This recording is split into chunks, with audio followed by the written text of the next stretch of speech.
Good evening, ladies and gentlemen. Thank you so much for tuning in to another live. Mastering Virtual Real Estate is on the docket for today. 10 tips for successful virtual home tours. I am your realtor, Hugo, located in Maryland. So please feel free and reach out at your earliest convenience. Thank you again to everyone that tunes in live and for your patience with the technical difficulties we had with the music a few moments ago. But thank you, all of you, for participating. Today, we're going to be live on Facebook, YouTube, Instagram, LinkedIn, X, and Twitch.com. So leave your questions, comments, concerns, feedback, topics you want to talk about in English or in Spanish on any of those platforms. Let's get started. For virtual tours, do's and don'ts. Virtual tours nowadays have gotten so complicated and intricate that really you could do a lot with very little.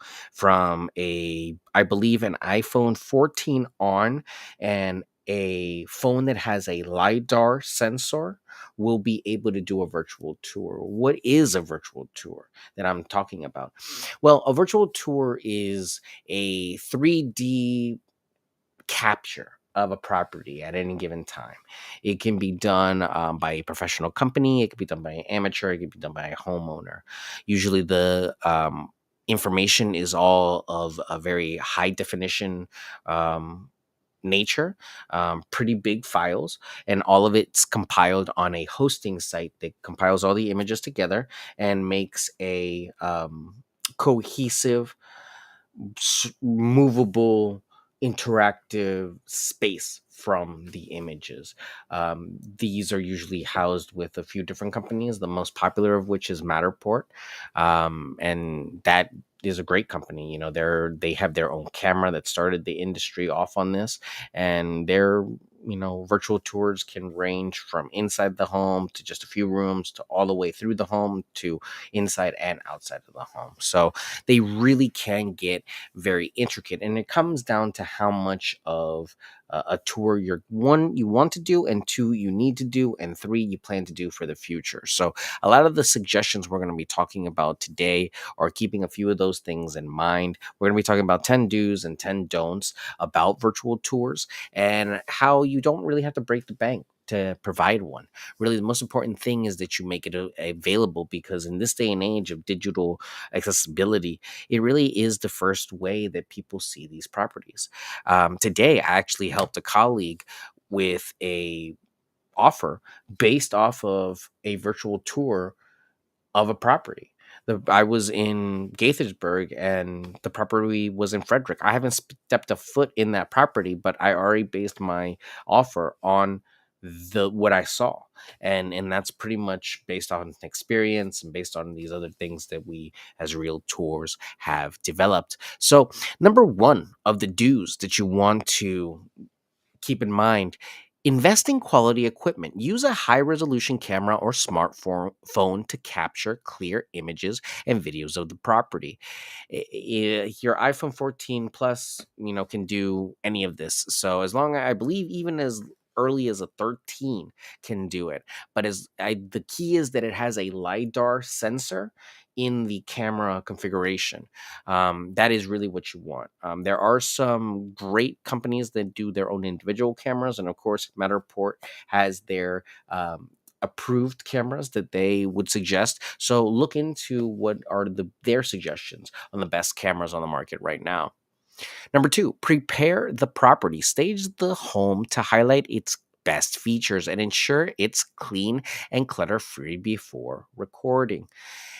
A property that is captured even in the most beautiful high definition technology, it will look horrible when it's cluttered and not viewable. It's just not an enjoyable experience. You don't want that when you're doing your virtual tour. And unfortunately, when you're selling a home, sometimes the photographer won't be too keen to move stuff around. So make sure that you're moving these things around prior to the photographer being in the property, because a lot of them will shoot just what they see. There's nothing that they will touch. They'll just shoot what they can and then move on. Number three, start with a warm welcome. Introduce yourself and provide a brief overview of the property and its key selling points at the beginning of the tour.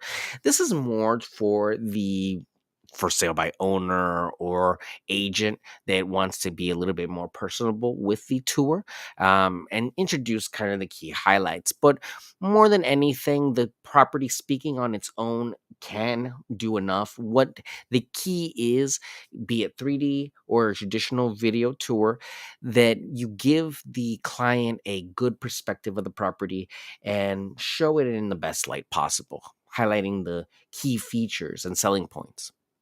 Use natural lighting. Schedule the tour during daylight hours to take advantage of the natural light, which enhances visibility and makes the property appear more inviting. It's brighter, lighter, more of appealing. It gives more to the effect of, hey, I'm actually going to be buying something that's going to be looking like what I see on the video, instead of, deceived by what I find once I get there.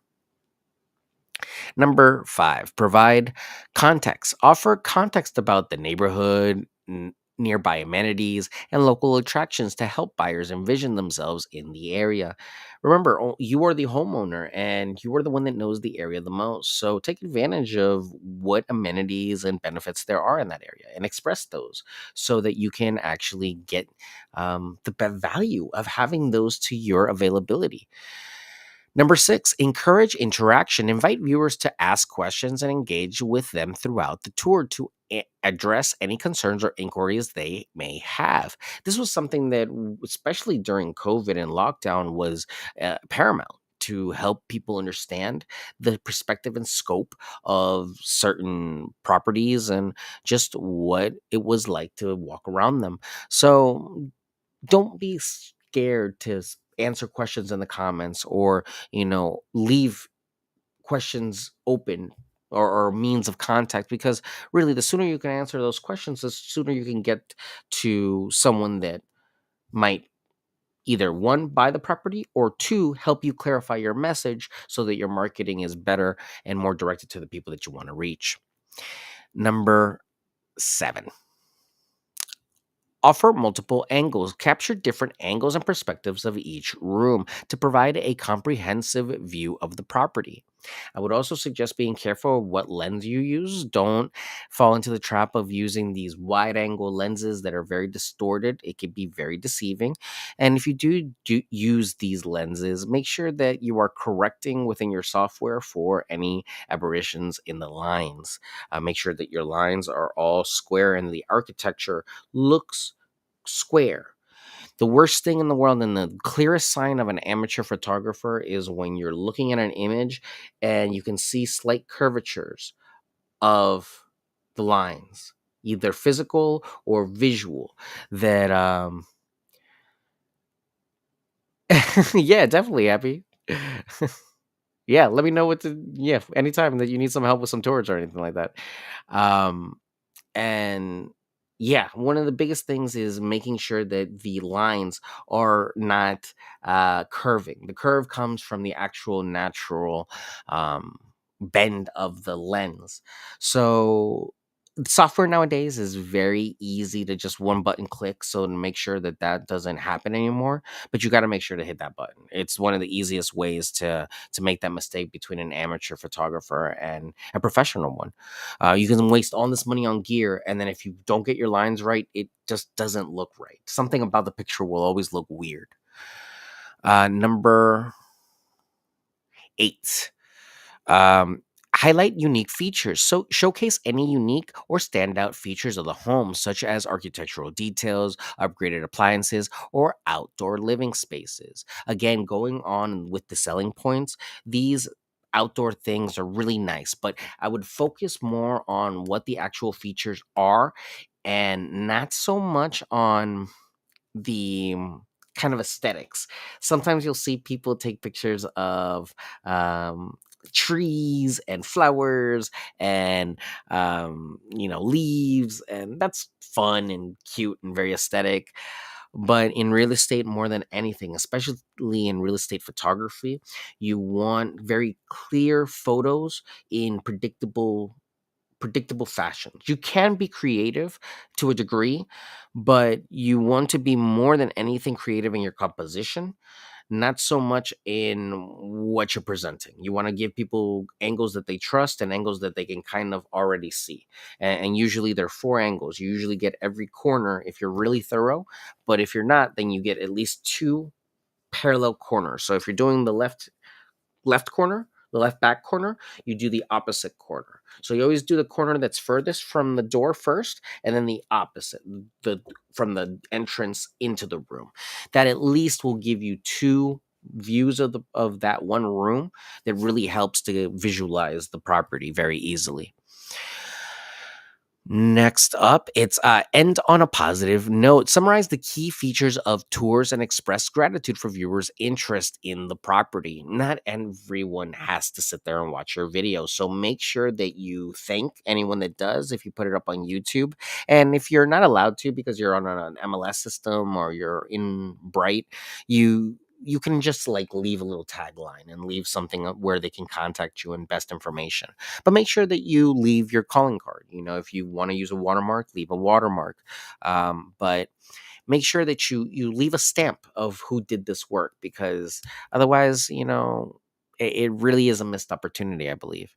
And lastly, follow up promptly. Follow up with interested buyers after the tour to answer additional questions, provide more information, and schedule in person viewings if desired. And virtual tours, again, can be live in person with someone sitting there in a 3D camera, especially now that we've had the adoption of virtual goggles. You can actually sit there with someone and they can walk around with the camera while you're there in your goggles. But you could also do the more traditional route where it's a video tour of a property. Then you walk through and show everyone around. If you're smart about how you do the marketing with that video and keep a good kind of, how do you say, good lock on your metrics and what's coming in and out when it comes to your emails and who's looking at your stuff, you can really take advantage of making an email list and advertising to them, using Google ads and then advertising to these people to follow up promptly for more business in the future. Now, those were all do's. Those were 10 do's when it comes to real estate, virtual photography, virtual tours, 3D tours, video tours. Some of the don'ts. Here are 10 don'ts when it comes to real estate photography and home tours. Don't rush through the tour. Take your time through showcasing each room and allow viewers to absorb the details. Don't spend too much time, but at the same time, give them time. It's not a TikTok. It's not going to be 2-second snap edits. It's going to be a little bit lower pace, a little bit more of a longer view. Neglect Do not neglect technical issues. Ensure a stable internet connection and test all equipment beforehand to avoid interruptions or glitches during a tour.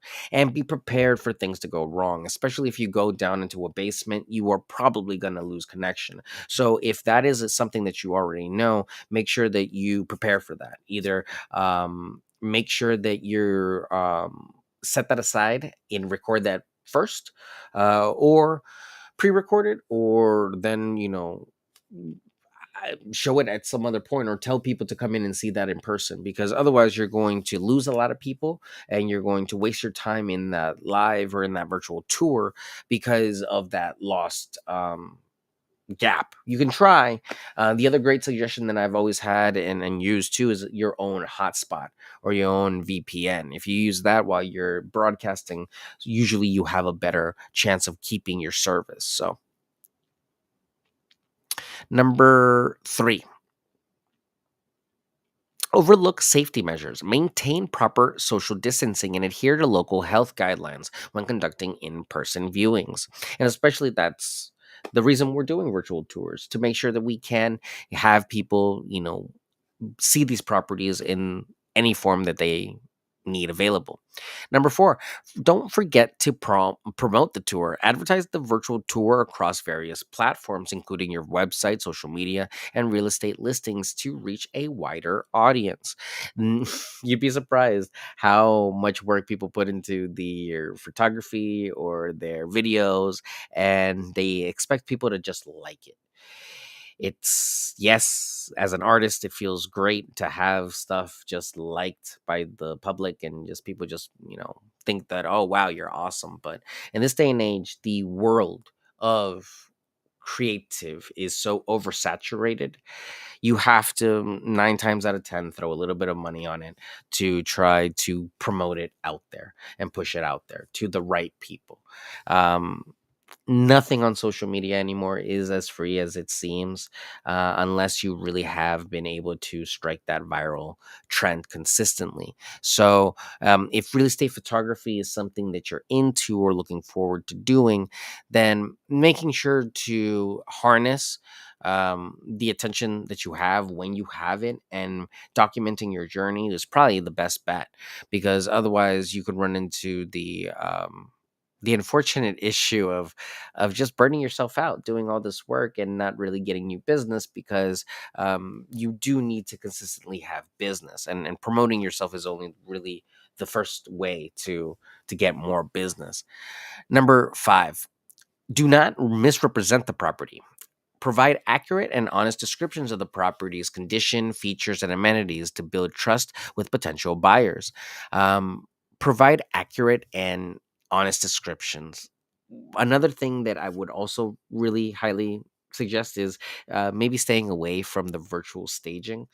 I understand its value and sometimes it does work, and I can see it, but I feel sometimes it can be a little bit misleading when certain pieces are put in at awkward angles. So, make sure that if you are doing some photoshopping, say to the outside, say to uh the lawn, the sky. Make sure it's not materially changing anything in the property.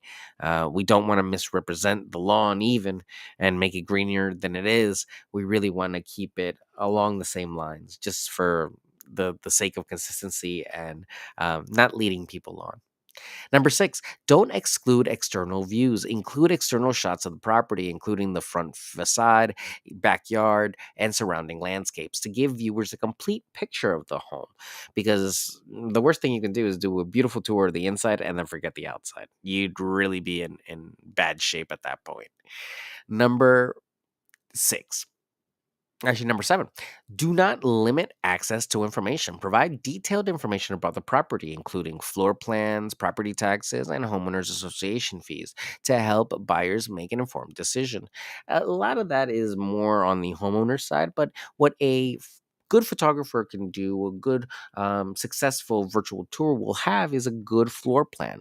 So making sure that you're making a floor plan that is cohesive is a great way to do that. So, number eight, do not ignore feedback. Listen to feedback from viewers and adjust your approach accordingly to improve future virtual tours. I personally have learned so much from feedback on my virtual tours, and that's really what's helped make it a more enjoyable experience for my clients and more easy for me to sell properties. So think about that. Don't shy away from constructive criticism. Number nine, don't underestimate the importance of follow up. Follow up with interested buyers and promptly keep them engaged and move them closer to making an offer. Because the photographer might be a little bit more approachable than the realtor. So follow up. You just never know where that conversation could lead. And number 10, do not dismiss virtual tours as secondary. Embrace virtual tours as an essential tool in your real estate marketing strategy and leverage them to attract and engage potential buyers effectively. It really can be such a strong tool, not just for your portfolio as a photographer, but for your listing as a home seller and as a realtor. You can really help showcase your value as a homeowner and the benefit that you're bringing to the equation. It really it changes the game when you have this amazing video. You can see some of my old ones online. You could look up my name. I have some on my YouTube channel on some of my old virtual tours. I've shot the majority of mine, and every one of mine I've improved something on. Something I've changed, something I've improved, all because of feedback and just learning and improving on what I already have to work with. So don't be scared to start, but you got to start and invest in quality over quantity. You don't want to burn yourself out. You want to really have a plan and treat this like a business. Someone on the Instagram had made a comment that they definitely were interested in getting into real estate photography and how you can get into it right now. My best suggestion for something like that would be twofold. I think you could get away with a lot on the phone if you have a pretty good phone. But I think more than anything else, people appreciate a DSLR. So you have to have a good camera, a good camera that shoots at least 1080p, probably 4K would be best. You can use something older. I use an older camera, but more than anything, you want consistency and clarity and picture, and you want good definition in high and low light. So I would say more than anything, concentrate on those things, that the images look crisp and clear, and that you have a consistent image when it comes to your high and low light, because you're going to be going from indoor to outdoor photography. And that can mess up your values a lot when you're coming in and out. And especially when it comes to shooting photography that's just still, you want to match up the light more than anything else. There's a practice called bracketing that when you get into real estate photography, you'll find out that basically it's three pictures that you take all at the same time. One's at a high ISO, one is at a low ISO, and one is at the ISO that you set.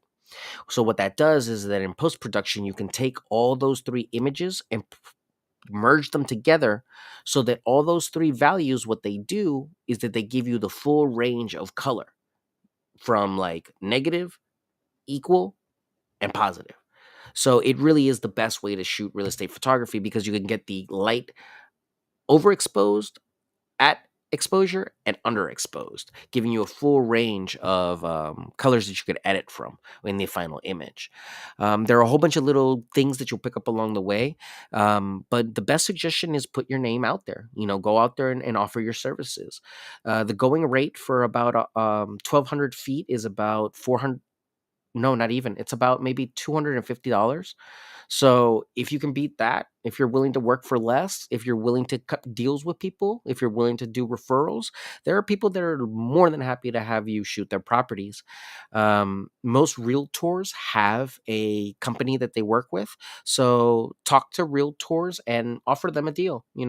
There are a lot of people that are willing to work with you. It's just you got to keep hunting people down, and that's the biggest thing, is that it's a photography job. It's you got to keep looking for models, and that could vary. You could vary from new construction, you could do old homes, new homes, you could do apartments. One of the coolest virtual tours I think I ever saw was Micro Center, the computer store. Someone convinced the Micro Center at the corporate level to get a 3D virtual tour of their stores, so that every client knows exactly where everything is.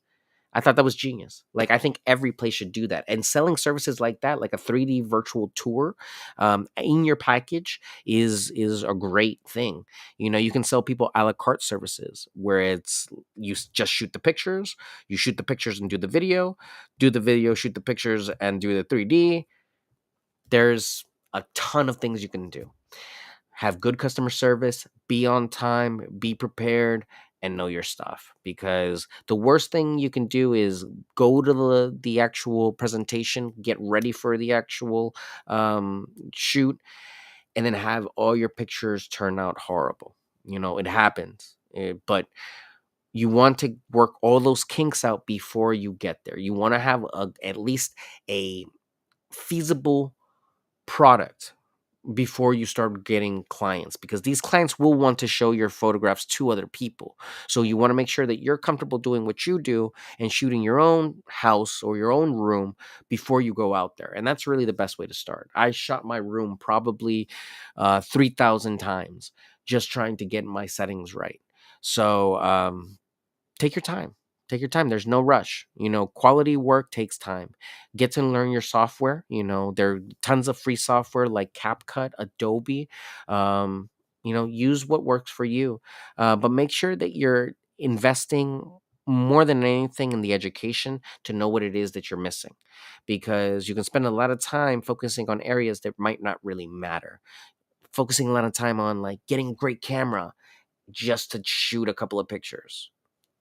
That's not really the name of the game. What you want to do is just get out there, get into more deals under your belt, get more satisfied customers under your belt, get reviews under your belt, and then jump from there forward. Because no one will want to invest in your product if you don't have reviews. Get your friends, get your family to help you build a portfolio. Offer a free shoot to them and just give a virtual tour of these properties and make it part of your portfolio. Because more than anything, people have to see your work and you have to start getting out there. You can't be scared if this is going to be your new identity. So I wish you all great, great, great luck in doing that. I know you can do it, especially if you're interested in doing it. And stick with it. It's really good work. It's really consistent work. It's really good money. It does take time. It does take a lot of connections, but you will meet great people and you will meet great realtors, see amazing real estate, and expand your horizons very quickly. If you have any questions, comments, concerns about any this or any other of the lives that we do, please feel free and leave them in the platform of your choice. I really do appreciate you guys tuning in and sharing and commenting and just adding to this, because it feels great when I can give you guys more information that you actually need. So I am Hugo Quintanilla. If you didn't know by now, I am your realtor, hugo.com. And my phone number, 240-389-4846. My email is hugo@lnf.com. And my website is, like I said, your realtor, hugo.com. So check me out. Tune in. We are here every day. Usually I put my name up so you actually can see it, but as you can see, take care. Have a great night. I will see you all tomorrow. Thank you all for tuning in, and yeah, take care.